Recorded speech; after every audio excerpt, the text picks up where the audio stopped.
हज़रत किबला फ़ख्र जहाँ देलवी रहमतुल्लाह अलैह, फ़ख्र जहाँ देलवी आप अल्लाह दे वली होए ने, बड़े कामिल वली, वली जिन्होंने वाकई वली समझा जाता सी।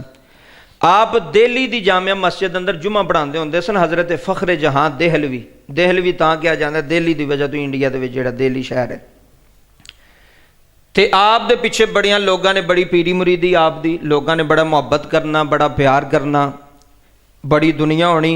दिल्ली की जामिया मस्जिद मरकजी मस्जिद अंदर आप दा जुम्मा होना।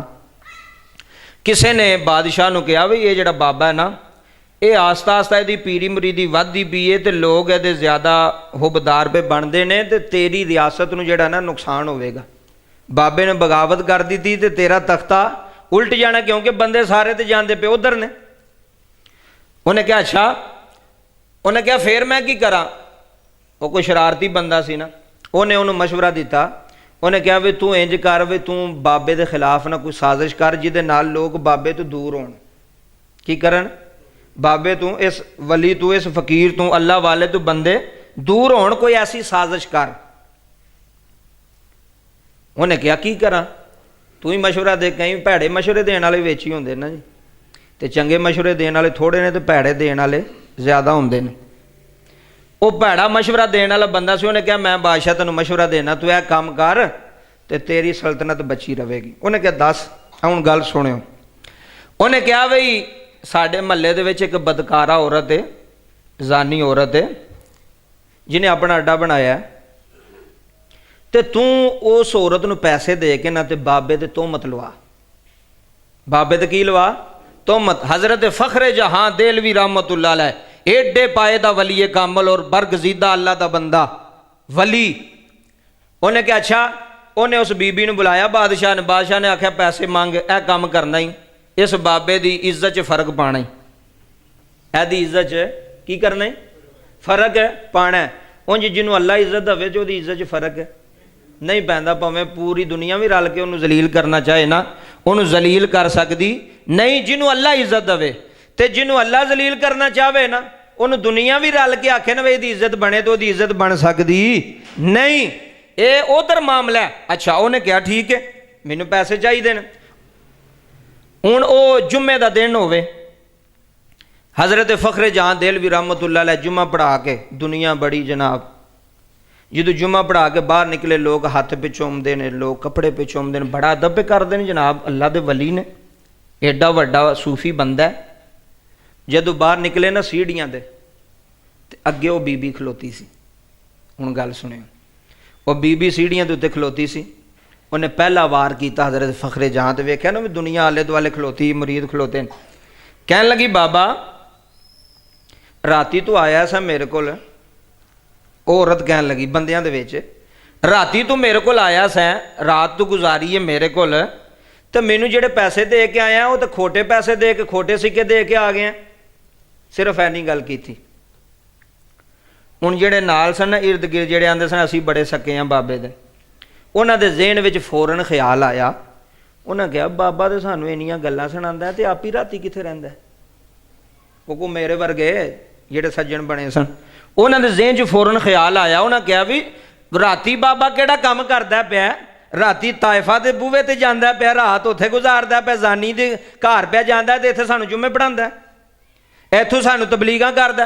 उन्हें फौरन वो जेडे चंद बंदे सन ना, चंद वो जेडे उंजदे सन, उन्हें फौरन बाबे हज़रत फ़ख्र जहाँ देलवी वाल वेख, उन्हें कहा बाबा जी ये की गल है। उन्हें तो कोई गल लभनी चाहिए सी, तो लभ गई उन्होंने। उन्हें कहा बाबा जी ये की गल, ये की पी आंदी है, राती उथे गए सो, उथे जांदे हो राती। लिखते हैं कि हज़रत फ़ख्र जहाँ देलवी रहमतुल्लाह अलैह दे चेहरे ते जरा बराबर भी परेशानी नहीं आई। सच्चे बंदे नूं कादी परेशानी, जिहड़ा है ही सच्चा है उन्होंने टेंशन है, उन्होंने पर आप सच्चे सन जरा बराबर। लोकी गल्लां पे करदे, ओ वेखो जी बाबा राती वेखो कित्थे गया, हजे 6 मंगोइयां शुरू हो गई ना। उन्हें यह नहीं सोचा भी ये अगर जी औरत गल भी करती इसकी तस्दीक की जाए वाकई सही भी करती कि नहीं। इतों मैं जुम्मा पढ़ा के बाहर निकला, बाहर को औरत इतने 100 चों 99 बंदे ने आखना वाकई घर ही इंजदा, मैं सच्ची बयाना वाकई इन्हें किया होना तो ही बूढ़ी ब्यादी है ना, तो ही औरत ब्यादी है ना। यह दुनिया है जनाब, ਉਹ ਮੌਲਾਨਾ ਰੂਮ ਨੇ ਲਿਖਿਆ ਨਾ ਵੀ ਦਾਤਰੀ ਨੂੰ ਇੱਕ ਪਾਸੇ ਦੰਦੇ ਹੁੰਦੇ ਨੇ ਤੇ ਦੁਨੀਆ ਨੂੰ ਦੋਵਾਂ ਪਾਸੇ ਨੇ, ਇਹ ਦੋਵਾਂ ਪਾਸੇ ਵੜਦੀ ਹੈ। ਤੇ ਉਹ ਬੜੀ ਵੱਡੀ ਗੱਲ, ਬੜੀ ਪਾਏ ਦੀ ਗੱਲ। ਹੁਣ ਔਰਤ ਨੇ ਇਲਜ਼ਾਮ ਲਾਇਆ, ਤੋਹਮਤ ਲਾਈ ਹਜ਼ਰਤ ਫਖਰੇ ਜਾਂ ਦੇਲਵੀ ਤੇ ਵੀ ਇਹ ਬਾਬਾ ਰਾਤੀ ਮੇਰੇ ਕੋਲ ਸੀ ਤੇ ਮੈਨੂੰ ਉਥੇ ਉਹਨਾਂ ਕਿਹਾ ਵੀ ਗੱਲ ਮਾਈ ਵੀ ਕਰਦੀ ਹੈ ਤੇ ਇੰਨੇ ਮਜਮੇ ਵਿੱਚ ਵੀ ਕਰਦੀ ਹੈ, ਬਾਬਾ ਜੀ ਸੱਚ ਵੀ ਆਂਦੀ ਹੈ। ਆਪ ਫਰਮਾਉਂਦੇ ਥੋੜਾ ਸਬਰ ਤੇ ਕਰੋ। ਉਹਨਾਂ ਨੂੰ ਕਿਹਾ ਜਿਹੜੇ ਉਸੇ ਵੇਲੇ ਪੈ ਗਏ ਬਾਬੇ ਨੂੰ, ਹਜ਼ਰਤ ਫਖਰੇ ਜਾਂ ਦੇਲਵੀ ਨੂੰ, ਵੀ ਇਹ ਕੀ ਆਂਦੀ ਪੀ ਜੇ, ਇਹਦਾ ਵੀ ਜਵਾਬ ਦਿਓ। ਆਪ ਫਰਮਾਉਂਦੇ ਸਬਰ ਤੇ ਕਰੋ। ਆ ਮੁਸਕਰਾ ਰਹੇ ਨੇ, ਜ਼ਰਾ ਬਰਾਬਰ ਵੀ ਟੈਨਸ਼ਨ ਨਹੀਂ। ਸੱਚੇ ਸਨ, ਟੈਨਸ਼ਨ ਕਾਹਦੀ ਹੈ?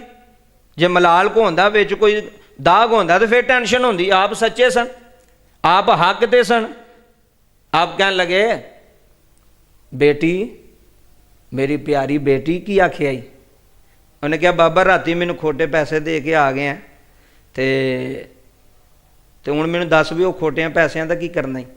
ਤੇ ਹਜ਼ਰਤ ਫਖਰੇ ਜਾਂ ਦੇਲਵੀ ਰਹਿਮਤੁल्लाह अलैह ਮੁਸਕਰਾ ਕੇ ਆਂਦੇ ਨੇ ਧੀਏ ਜੇ ਖੋਟੇ ਪੈਸੇ ਦਿੱਤੇ ਸਨ ਨਾ ਤਾਂ ਉਹ ਤੂੰ ਖੋਟੇ ਪੈਸੇ ਮੈਨੂੰ ਵਾਪਸ ਕਰ ਦੇ ਤੇ ਮੇਰੇ ਕੋਲੋਂ ਸਹੀ ਲੈ ਲੈ ਤੇ ਅੱਗੋਂ ਜਦੋਂ ਵੀ ਲੋੜ ਪਈ ਧੀਏ ਫਖਰੇ ਜਾਂ ਦੇਲਵੀ ਦਾ ਦਰਵਾਜ਼ਾ ਖੁੱਲ੍ਹਾ, ਜਦੋਂ ਮਰਜ਼ੀ ਆ ਕੇ ਮੰਗ ਲਈ। ਐਨੀ ਗੱਲ ਕੀਤੀ ਤੇ ਆਪ ਟੁਰ ਪਿਆ ਗਨ। ਹੁਣ ਉਹ ਜਿਹੜੀ ਸੀ ਨਾ ਔਰਤ ਜਿਹਨੇ ਆਪ ਤੇ ਤੋਹਮਤ ਲਾਈ ਸੀ, ਉਹ ਪਿੱਛੇ ਦੌੜੀ। ਉਹਨੇ ਜਾ ਕੇ ਬਾਬੇ ਦੇ ਪੈਰਾਂ ਨੂੰ ਫੜ ਲਿਆ। ਇਹ ਵੇਖਿਓ ਗੱਲ, ਬਾਬੇ ਦੇ ਪੈਰਾਂ ਨੂੰ ਫੜ ਲਿਆ, ਰੋ ਪਈ। ਕਹਿਣ ਲੱਗੀ ਬਾਬਾ ਰੱਬੇ ਕਾਬਾ ਦੀ ਇੱਜ਼ਤ ਦੀ ਕਸਮ ਹੈ, ਇਸ ਦੌਰ ਦੇ ਅੰਦਰ, ਇਸ ਜ਼ਮਾਨੇ ਦੇ ਅੰਦਰ ਤੂੰ ਪਹਿਲਾ ਬੰਦਾ ਵੇਖਿਆ ਜਿਹਨੇ ਮੈਨੂੰ ਆਪਣੀ ਧੀ ਆਖਿਆ। ਨਹੀਂ ਤਾਂ ਹੁਣ ਧੀ ਕੌਣ ਵੇਂਦਾ ਜੇ, ਹੁਣ ਬਾਜੀ ਕੌਣ ਵੇਂਦਾ ਜੇ, ਹੁਣ ਚਾਚੀ ਕੌਣ ਵੇਂਦਾ ਜੇ? ਹੁਣ ਤਾਂ ਰਿਸ਼ਤਿਆਂ ਦੀ ਪਛਾਣ ਹੀ ਉਂਝ ਹੀ ਮੁੱਕ ਗਈ ਹੈ ਨਾ ਜੀ। ਨਾ ਕੋਈ ਚਾਚੀ ਦਾ ਹਿਆ ਕਰਦਾ ਵੀ ਮੇਰੀ ਚਾਚੀ ਹੈ, ਮੈਂ ਇਹਦੇ ਨਾਲ ਕੰਮ ਕਰਨਾ ਨਹੀਂ ਕਰਨਾ, ਮੇਰੀ ਬਾਜੀ ਹੈ, ਇਹ ਮੇਰਾ ਕਿਹੜਾ ਰਿਸ਼ਤਾ ਮੇਰੇ ਨਾਲ ਲੱਗਦਾ, ਇਹਦਾ ਤਕੱਦਸ ਕੀ ਹੈ? ਉਹ ਮੁੱਕ ਗਈ ਚੀਜ਼। ਉਹਨੇ ਕਿਹਾ ਪਹਿਲਾ ਬੰਦਾ ਮੈਂ ਵੇਖਿਆ ਤੁਸੀਂ ਕਿ ਜਿਹਨੇ ਮੈਨੂੰ ਆਪਣੀ ਧੀ ਆਖਿਆ, ਮੈਨੂੰ ਆਪਣੀ ਬੇਟੀ ਆਖਿਆ ਜੇ। ਮੈਨੂੰ ਤੇ ਅੱਜ ਤੱਕ ਕਿਸੇ ਨੇ ਧੀ ਆਖਿਆ ਹੀ ਨਹੀਂ। ਕਿਸੇ ਨੇ ਤਵਾਇਫਾ ਆਖਿਆ, ਕਿਸੇ ਨੇ ਕੰਜਰੀ ਆਖਿਆ, ਕਿਸੇ ਨੇ ਜ਼ਾਨੀ ਆਖਿਆ, ਕਿਸੇ ਨੇ ਫਲਾਂ ਆਖਿਆ, ਕਿਸੇ ਨੇ ਆਖਿਆ ਇਹ ਡੇਰਾ ਬਣਾਇਆ ਇਹਨੇ, ਇਹ ਰੰਡੀ ਏ, ਇਹ ਫਲਾਂ ਏ। ਮੈਨੂੰ ਤੇ ਇਹਨਾਂ ਲਕਬਾਂ ਨਾਲ ਲੋਕ ਯਾਦ ਕਰਦੇ ਸਨ, ਬਾਬਾ ਤੂੰ ਮੈਨੂੰ ਆਪਣੀ ਧੀ ਆਖਿਆ, ਬੇਟੀ ਆਖਿਆ। ਉਹਨੇ ਕਿਹਾ ਲੋਕੋ ਮੈਂ ਝੂਠੀ ਹਾਂ, ਬਾਬਾ ਸੱਚਾ ਹੈ। ਬਾਬੇ ਦੇ ਵਿੱਚ ਐਸੀ ਕੋਈ ਗੱਲ ਹਜ਼ਰਤ ਫਖਰੇ ਜਾਂ ਦੇਲਵੀ ਰਹਿਮਤੁल्लाह अलैह ਇੱਕ ਸੱਟ ਮਾਰੀ, ਦਿਲ ਤੇ ਅਸਰ ਕਰ ਗਈ। ਇਹ ਜੁਮਲੇ ਸੁਣਿਓ। ਅੱਛਾ, ਉਹਨੇ ਉਸੇ ਵੇਲੇ ਆਪਣਾ ਦੁਪੱਟਾ ਲੈ ਕੇ ਨਾ ਤੇ ਉਹਨੇ ਆਪਣਾ ਚਿਹਰਾ ਜਿਹੜਾ ਨਾ ਡਾਂਪ ਲਿਆ। ਉਹ ਜਿਹਦੇ ਜਿਹੜੀ ਤੋਹਮਤ ਲਾਣ ਆਈ ਸੀ ਆਪਣੇ ਚਿਹਰੇ ਤੇ ਕੱਪੜਾ ਪਾ ਲਿਆ। ਲੋਕਾਂ ਆਖਿਆ ਕੀ ਕੀਤਾ ਹੀ? ਆਖਣ ਲੱਗੀ ਮੈਨੂੰ ਏਡੇ ਵੱਡੇ ਅੱਲਾ ਦੇ ਵਲੀ ਨੇ ਮੈਨੂੰ ਆਪਣੀ ਧੀ ਆਖਿਆ ਤੇ ਹੁਣ ਮੈਂ ਧੀ ਬਣ ਕੇ ਨਾ ਵਿਖਾਵਾਂ। ਕੈਸੀ ਤਕਦੀਰ ਬਦਲੀ ਅੱਲਾ ਨੇ। ਉਸੇ ਵੇਲੇ ਪਰਦਾ ਕਰਨਾ ਸ਼ੁਰੂ ਕਰ ਛੜਿਆ ਵੀ ਮੈਨੂੰ ਫਖਰੇ ਜਾਂ ਦੇਲਵੀ, ਬਾਬਾ ਮੇਰੇ ਕੋਲ ਗਲਤੀ ਹੋ ਗਈ, ਮੈਂ ਪੈਸਿਆਂ ਦੇ ਲਾਲਚ ਵਿੱਚ ਆ ਗਈ ਸਾਂ। ਜੇ ਮੈਨੂੰ ਧੀ ਤੂੰ ਆਖਿਆ ਤੇ ਮੈਂ ਤੈਨੂੰ ਧੀ ਬਣ ਕੇ ਵਿਖਾਵਾਂਗੀ, ਮੈਂ ਤੈਨੂੰ ਧੀ ਬਣ ਕੇ ਦੱਸਾਂਗੀ। ਇਹ ਅੱਲਾ ਦੇ ਵਲੀਆਂ ਦਾ ਤਰਜ਼ ਅਮਲ, ਇਹ ਔਲੀਆ ਅੱਲਾ ਦਾ ਸੂਫੀਆ ਦਾ ਤਰਜ਼ ਅਮਲ। ਪਰੇਸ਼ਾਨ ਨਹੀਂ ਹੋਏ, ਉਹਨਾਂ ਕਿਹਾ ਟੈਨਸ਼ਨ ਹੀ ਕੋਈ ਨਹੀਂ। ਉਹ ਹੀ ਬੀਬੀ ਨੇ ਮਾफ़ी ਮੰਗੀ। ਬਾਦਸ਼ਾਹ ਨੂੰ ਕਿਸੇ ਜਾ ਕੇ ਆਖਿਆ ਵੀ ਜਿੰਦੇ ਨਾਲ ਪੰਗੇ ਤੂੰ ਪਿਆ ਲੈਣਾ ਉਹ ਤੇਰੇ ਤੋਂ ਉੱਤੇ ਵੇ, ਇਹ ਤੇਰੇ ਤੋਂ, ਇਹ ਤੇਰੇ ਕਾਬੂ ਵਿੱਚ ਆਉਣ ਵਾਲਾ ਬਾਬਾ ਨਹੀਂ। ਇਸ ਵਾਸਤੇ ਫਖਰੇ ਜਹਾਂ ਦੇਲਵੀ, ਕਿਸੇ ਫਕੀਰ ਨੂੰ ਪੁੱਛ, ਕਿਸੇ ਅੱਲਾ ਵਾਲੇ ਨੂੰ ਪੁੱਛ ਮਕਾਮ ਕੀ ਹੈ। ਅੱਲਾਹ ਤਾਲਾ ਇਹਨਾਂ ਬਾਤਾਂ ਤੇ ਸਾਨੂੰ ਸਾਰਿਆਂ ਨੂੰ ਅਮਲ ਕਰਨੇ ਦੀ ਤੌਫੀਕ ਅਤਾ ਫਰਮਾਏ।